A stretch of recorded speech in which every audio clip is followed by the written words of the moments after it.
சித்தர் பூமியாய் சிவலயம் காட்டும் அண்ணாமலையே போற்றி. சிவ ஓம் நம சிவாய. பக்தர் நெஞ்சினை சிவமயமாக்கும் சிவபெருமானே போற்றி. ஹர ஓம் நம சிவாய.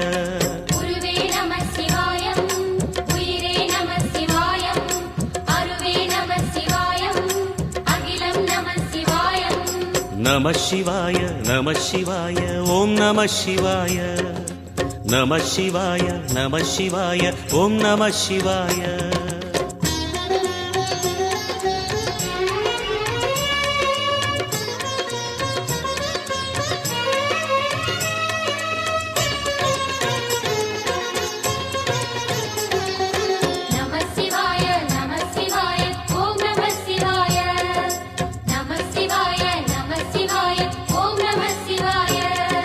அன்னை உமைக்கு இடமாய் உடலில் ஆலை